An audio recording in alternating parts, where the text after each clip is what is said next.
এমনিতেই সংসারের কত কাজ থাকে, তার উপর হচ্ছে একটা ভিডিও বানানোর জন্য কিন্তু আমাদের অনেক কষ্ট করতে হয়। এই যে দেখেন গাছের পাতাগুলোতে ধুলো পড়ে কী অবস্থা হয়েছে, ভিডিওতে ভালো দেখা যায় না। এর জন্য আজকে সবগুলো ফুলের টব আমি এতে পরিষ্কার করে নিচ্ছিলাম। আর তার সঙ্গে দুপুরবেলায় আজকে এই লাউ শাকটা হচ্ছে সিদ্ধ বসিয়ে দিয়েছি লবণ দিয়ে, কারণ অনেক পরিমাণে লাউ শাক নষ্ট হয়ে যাবে, তাই সিদ্ধ করে হচ্ছে রেখে দেবো। দিবু মিষ্টি কুমড়ার সঙ্গে যুদ্ধ করতেছে, না মিষ্টি কুমড়া রান্না করবো আজকে। হ্যালো ভিউয়ার্স, আসসালামু আলাইকুম। আপনারা সবাই কেমন আছেন? তো ভিডিওটা আজকে দুপুরবেলা থেকে শুরু করে দিয়েছি। আশা করছি ভিডিওটা আপনাদের কাছে ভালো লাগবে, শেষ পর্যন্ত দেখবেন। আলহামদুলিল্লাহ আমার শাশুড়ি আমার সুস্থ আছে আপনাদের দোয়া এবং ভালোবাসায়। ছোলাটা একটু ঝোল ঝোলেই রাখলাম, ঝোল ঝোল খেতেই ভালো লাগে।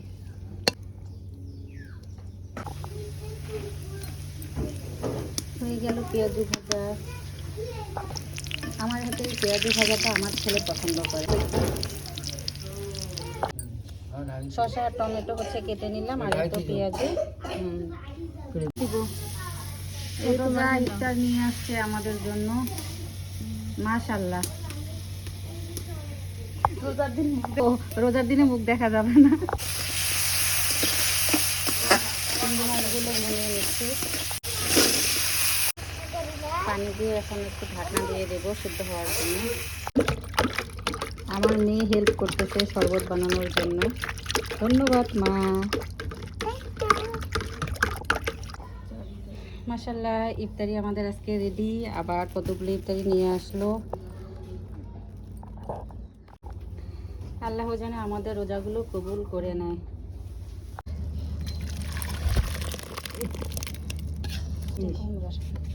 হয়ে গেল মিষ্টি কুমড়া।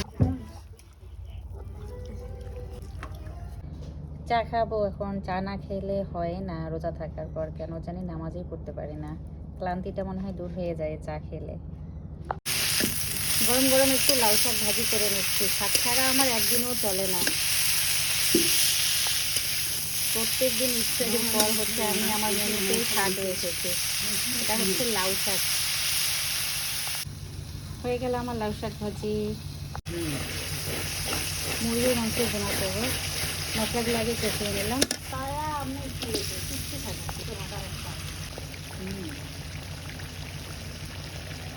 এখানে হয়ে গেছে, এখানে আলুগুলো দিয়ে দিলাম।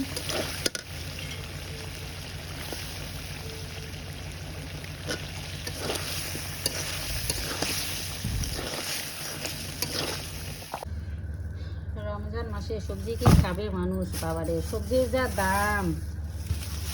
এই বেগুন হলো 70 টাকা কেজি না?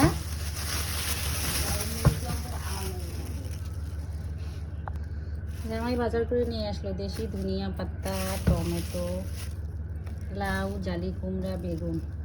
শেষ রাতের জন্য মুরগির মাংস রান্না করে নিলাম রসুন আর আলু দিয়ে। আমার ভিডিওটা কেমন লাগলো আপনাদের কাছে জানাবেন এবং ফলো দিয়ে পাশে থাকবেন। আল্লাহ।